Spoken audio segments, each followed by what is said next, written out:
YCP పాలనలో drainage వ్యవస్థ అస్తవ్యస్తంగా తయారైందని అనంతపురం ఎమ్మెల్యే దగ్గుబాటి ప్రసాద్ అన్నారు. వైరల్ ఫీవర్స్ అతిసార ప్రబలుతున్న నేపథ్యంలో డ్రైనేజీ వ్యవస్థపై ఎమ్మెల్యే ప్రత్యేక దృష్టి పెట్టారు. నగరంలోని పలు డివిజన్లలో ఆయన పర్యటించారు. ఈ కార్యక్రమంలో మున్సిపల్ అధికారులతో పాటు వివిధ విభాగాల సిబ్బంది పాల్గొన్నారు. ప్రతిరోజు డ్రైనేజీలను శుభ్రం చేయాలని ఎమ్మెల్యే ఆదేశించారు.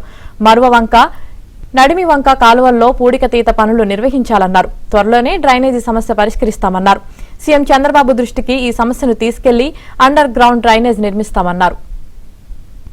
అనంతపురం అర్బన్ నియోజకవర్గంలో డ్రైనేజ్ సమస్య చాలా ఉందని చెప్పేసి ప్రతి ఒక్కరూ గత 15 రోజుల నుంచి కంప్లైంట్ చేయడం జరిగింది. దానిలో భాగంగా 36, 37, 38 వార్డులు సందర్శించడం జరిగింది. దీనిలో చూస్తే రామ్ నగర్ నుంచి లక్ష్మీనగర్, ఆజాద్ నగర్ వరకు డ్రైన్లు ఎక్కడికెక్కడ బ్లాక్ అయి ఉన్నాయి.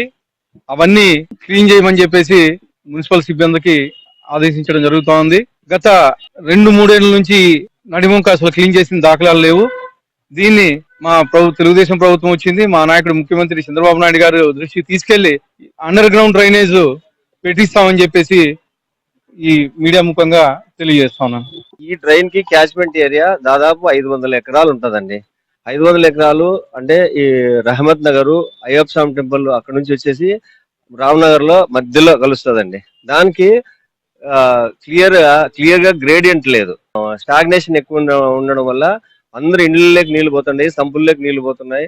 ఆ ఉద్దేశంతో అందరూ మా ఎమ్మెల్యే గారిని సంప్రదించాక ఆయన ఎమ్మెల్యే గారు ఇమ్మీడియట్ గా యాక్షన్ తీసుకొని ఇక్కడికి వచ్చారు. ఆయన కూడా బాగా స్పందించినారు. ముఖ్యమంత్రి గారిని కూడా ఈ విన్నవించుకుంటున్నది ఏమంటుందంటే మా ఎమ్మెల్యే తరఫున అండర్ గ్రౌండ్ డ్రైనేజ్ అనేది మాకు శాంక్షన్ చేస్తే మా సమస్యలన్నీ ఇక్కడ తీరుతాయని